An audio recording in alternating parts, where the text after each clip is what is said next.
Catholic News Roundup is brought to you in part by PewSitter.com, your online Catholic newspaper for the third millennium, CatholicMediaCoalition.org, in line with the Church, online with the world. And TheAmericanCatholic.com, politics and culture from a Catholic perspective.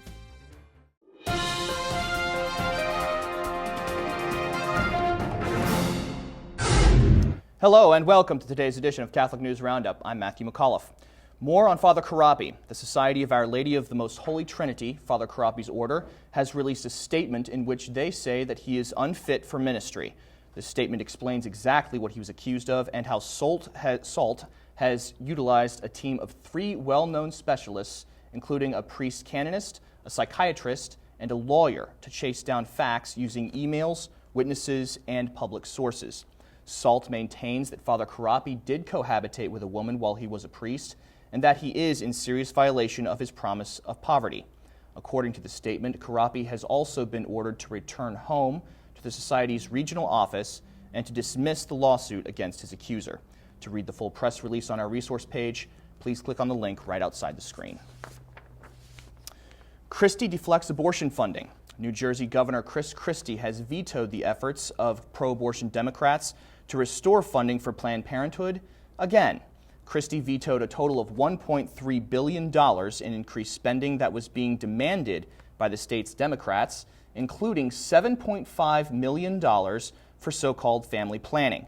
New Jersey Democrat Senator Stephen Sweeney insulted Christie for his veto on extra spending, calling him vindictive in an obscene rant and likening him to a bank robber that takes hostages and starts shooting them. This year marks the 4th time Governor Christie, a staunch pro-lifer, has vetoed demands to reinstate funding for abortion in the state of New Jersey. You can see part of Senator Sweeney's tirade and the full articles on our resource page by clicking on the link right over here. Illicit bishop excommunicated. The Vatican has confirmed that the recent illicitly ordained bishop in China is indeed excommunicated. The Vatican statement cites canon law and says Paul Le Chien was previously refused as a candidate for bishop for reasons that are unacceptable and very grave, referring to an affair with a woman that resulted in the birth of his child. Rome also says if those who ordained Le Chien do not give a good explanation for their actions, they too are excommunicated.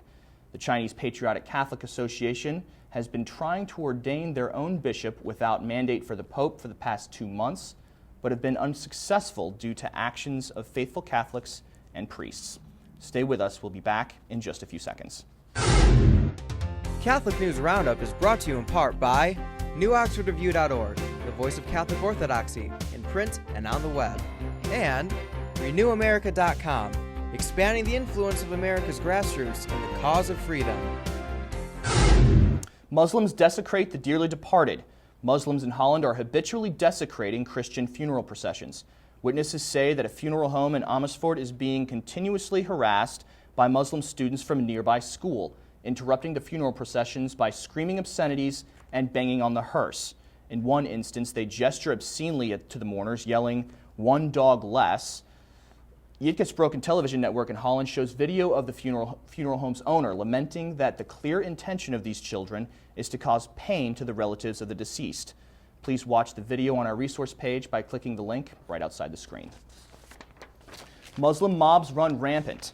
Ethiopian authorities have arrested 558 Muslims for a week of attacks that resulted in the burning of 69 churches. Over 4,000 Christians were forced to flee their homes in a town called Azandabo near the nation's capital after a rumor spread that a Quran had been desecrated at a church construction site nearby. Convicted rioters have been given sentences ranging from 6 months to 25 years in jail for their atrocities toward Christianity. 60% of the Ethiopian population is Christian, the majority belonging to the Ethiopian Orthodox Church. Muslims behead Christian convert.